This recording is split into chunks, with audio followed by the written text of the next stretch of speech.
এই পর্যন্তই। জবান দান করছেন কে? মসজিদে যারা বসা আছেন তাদের জবান দান করছেন কে?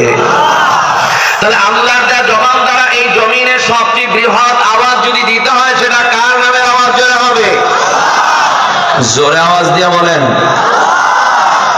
কারণ আমি আপনাদেরকে বলতে চাই, আমরা যে জমিনে বসা আছি এই জমিনটা কার? এই আসমান কার? এই চন্দ্র সূর্য তারকারাজি যা কিছু দেখি সব কিছু কার?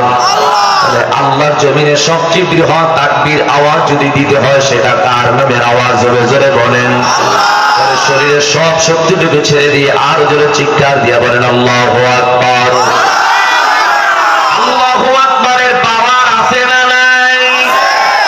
আমরা দেখেছি, অথচ অনেক সময় আমরা ঈমানের সাথে মিলাতে পারি না। এই আল্লাহু আকবারের যে কেমন পাওয়ার, এর যে কত শক্তি, এটা আমরা অনেক সময় মানতে আমাদের কষ্ট হয়।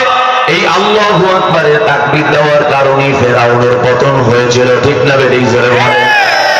এই আল্লাহু আকবারের তাকবীরের কারণে নমরুদের পতন হয়েছিল, ঠিক না বেঠিক জোরে বলেন। এই আল্লাহু আকবারের তাকবীর দেওয়ার কারণে আবু জেহেলের পতন হয়েছিল, ঠিক না বেঠিক জোরে বলেন। এই আল্লাহু আকবারের তাকবীর দেওয়ার কারণে বেশ্যা তাসলিমা নাসরিন বাংলাদেশ থেকে পালাতে বাধ্য হয়েছিল, ঠিক না বেঠিক জোরে বলেন। এই আল্লাহু আকবারের তাকবীরের কারণে এই যে শব্দ স্বৈরাচার আমাদের দেশ থেকে শাইখে চরমনাই সহ বাংলাদেশের হাজারো ইমানদার 5 তারিখে ঢাকা রাজপথে যখন আল্লাহু আকবারের স্লোগান নিয়ে রাজপথে নেমেছিল, ছাত্র জনতা যখন ঝাঁপিয়ে পড়েছিল, এই স্বৈরাচার বাংলাদেশ থেকে পালাতে বাধ্য হয়েছে। তাহলে আল্লাহু আকবারের পাওয়ার আছে না নাই জোরে বলেন। কাজীবন্ধু, এখান থেকে আমাদের শিক্ষা নেওয়া জরুরি। নবী আলাইহিস সালাতু ওয়াস সালাম, নবী আলাইহিস সালাতু ওয়াস সালাম এই শিক্ষা আমাদেরকে জমিনের মধ্যে রেখে গেছেন। যুদ্ধের ময়দানে সৈন্যের দিক থেকেও মুসলমান কম, অর্থের দিক থেকেও মুসলমান দুর্বল, অস্ত্রের দিক থেকেও মুসলমান দুর্বল, কিন্তু মুসলমান অস্ত্রের কারণে বিজয় হয় নাই। মুসলমানের যত বিজয় সংখ্যা বেশি হওয়ার কারণে মুসলমান বিজয় হয় নাই। মুসলমান শক্তির কারণেও বিজয় হয় নাই। মুসলমানের বিজয় হয়েছে একমাত্র ঈমান আর আল্লাহর দয়া, ঠিক না বেঠিক জোরে বলেন।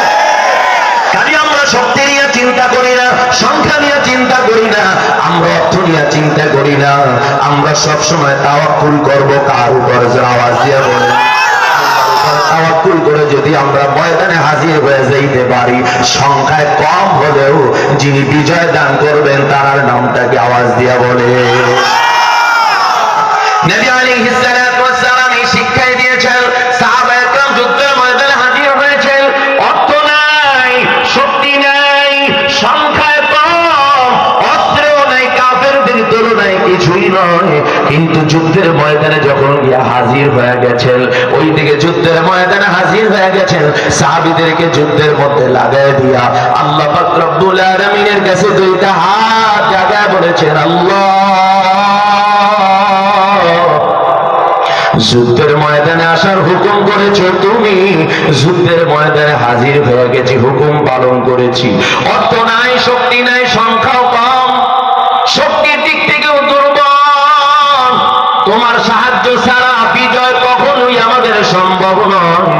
আল্লাহ তাআলার কাছে তাওয়াক্কুল হওয়ার কারণে মুসলমান ঈমানের আওয়াজে যখন ময়দানে হাজির হয়ে গেছে, কাফেরদের সংখ্যা বেশি ছিল, অর্থ বেশি ছিল, শক্তি বেশি ছিল, অস্ত্র বেশি ছিল, কিন্তু কাফেরদের বিজয় সংখ্যা কম। মুসলমান সব দিক থেকে দুর্বল হওয়ার পরও মুসলমানের বিজয়ের সংখ্যা কম না বেশি? এজন্য বন্ধু জবাব হলো, তবে এখান থেকে আমাদেরকে শিক্ষা নেওয়া লাগবে, হকের পথে যখন আমরা চলবো বিপদ আছে না নাই? যখন হক কথা বলবেন, হকের দাওয়াত দিবেন, তখন কিছু মুসলমানের সন্তানই বিরোধিতার জন্য পিছনে লেগে যায়, আছে না নাই জোরে বলে।